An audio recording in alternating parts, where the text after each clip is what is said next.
குல்தா ஒரு பெண் இறைவாக்கினர் என்று அரசர் 2ஆம் நூல் 22வது அதிகாரம் 14 முதல் 20 வரையுள்ள வசனங்கள் மற்றும் குறிப்பேடு 2ஆம் நூல் 34வது அதிகாரம் 22 முதல் 28 வரையுள்ள வசனங்களில் குறிப்பிடப்பட்டுள்ளது. இவர் இறைவாக்கினர் எரேமியாவின் சமகாலத்தவர் ஆவார்.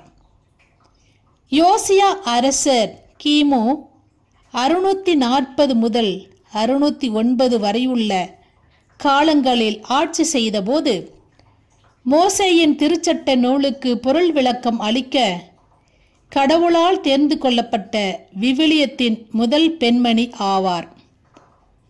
இவர் எருசலேமின் 2ஆம் தொகுதியை சார்ந்தவர். இவரது கணவரின் பெயர் செல்லும். இவர் கணவர் அரசவையில் ஆடையக மேற்பார்வையாளராக பணிபுரிந்தவர். யூத குருக்களின் இலக்கிய நூலில் குல்தா ஒரு பள்ளியில் வாய்மொழியாக கற்றுத்தரும் ஆசிரியராக பணிபுரிந்தார் எனவும் எருசலேமின் 2ஆம் ஆலயத்தில் குல்தாவின் வாயிற்கதவு இருந்ததாகவும் குறிப்பிடப்பட்டுள்ளது. இவரது வரலாற்று சூழலை பற்றி அறிந்து கொள்வோம். யோசியா யூதா நாட்டின் அரசராக பதவி ஏற்கும் போது அவருக்கு வயது 8. அவர் 31 ஆண்டுகள் ஆட்சி செய்தார் என்று அரசர் 2ஆம் நூல் 22வது அதிகாரம் 1 குறிப்பிடப்பட்டுள்ளது. யோசியா அரசரின் தாய் எகிதா, தந்தை தாவீது ஆவார். யோசியா ஆண்டவர் முன் நேர்மையாளராக நடந்து முன்னோர்களின் சொற்படி அறநெறி தவறாது வாழ்ந்தவர். யோசியா அரசர் 18ஆம் ஆண்டில் எருசலேம் ஆலயத்தை பழுது பார்க்கும் பணிகளை கவனிக்கும் மேற்பார்வையாளராக செயல்படும் பொறுப்பை தலைமை குரு இல்கியாவிற்கு தருகிறார். தலைமை குரு இல்கியா ஆண்டவரின் இல்லத்தை பார்வையிடும் போது மோசே வழியாக அளிக்கப்பட்ட திருச்சட்ட நூலை கண்டெடுக்கிறார். தலைமை குரு இல்கியா திருச்சட்ட நூலை எழுத்தன் சாப்பானிடம் கொடுக்கிறார். சாப்பான் அந்நூலில் எழுதப்பட்டுள்ளவைகளை அரசர் யோசியாவிடம் வாசித்து காட்டுகிறார். அரசர் யோசியா, தலைமை குரு இல்கியா மற்ற ஆண்கள் யாராலும் அந்நூலில் எழுதப்பட்டுள்ளவைகளுக்கு சரியான பொருளை கண்டுபிடிக்க இயலவில்லை. எனவே யோசியா அரசர் சினமுற்று தனது ஆடைகளை கிழித்துக் கொள்கிறார். யோசியா அரசர் தலைமை குரு இல்கியா, அகிகாம், அப்தோன், சாப்பான் மற்றும் அரசு அலுவலர் அசாயா ஆகிய 5 ஆண் அதிகாரிகளை அழைத்து ஆண்டவரின் திருவுளத்தை அறிந்து வர பெண் இறைவாக்கினரான குல்தாவிடம் அனுப்புகிறார். அவர்களும் எருசலேமில் 2ஆம் தொகுதியில் வசிக்கும் பெண் இறைவாக்கினரான குல்தாவிடம் பொருள் விளக்கம் கேட்கின்றனர். குல்தாவின் இறைவாக்கு செய்தி.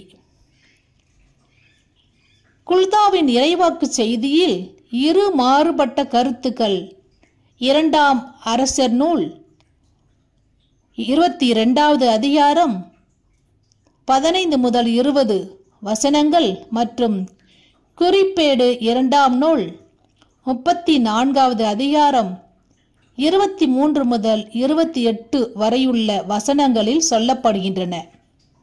1. எதிர்மறையான செய்தி, அதாவது யூதா நாட்டினருக்கு அழிவு. 2.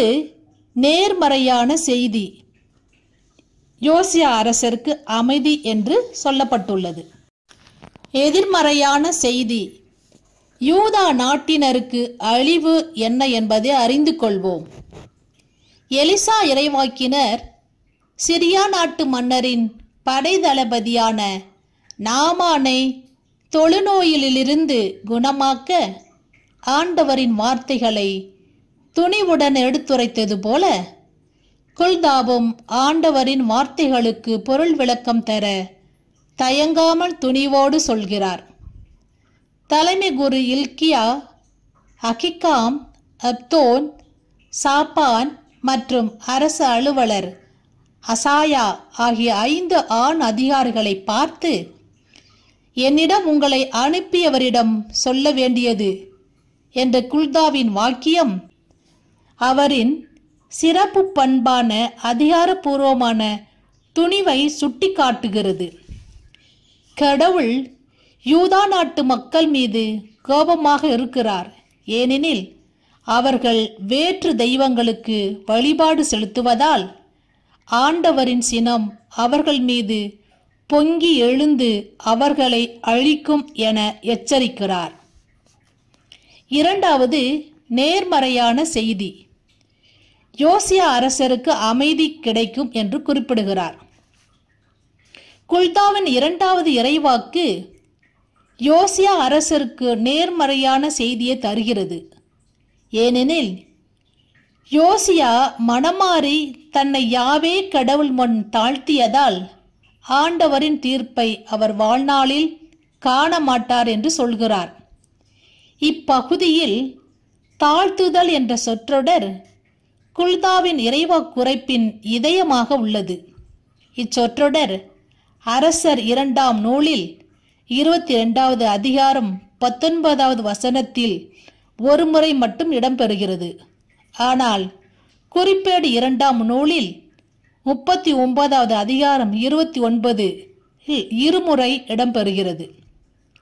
இவைகளை தவிர குறிப்பேடு 2ஆம் நூலில் தன்னை தாழ்த்துதல் என்ற சொற்றொடர் முதலில் சாலமோன் அரசர் ஆலய அழிவுக்கு பின் கடவுளிடம் இறைவேண்டல் செய்யும்போது கடவுள் அவருக்கு மக்கள் தங்களை தாழ்த்தி கொண்டால் அவர்களுடைய இறைவேண்டல் கேட்கப்படும் என்று சொல்கிறார்.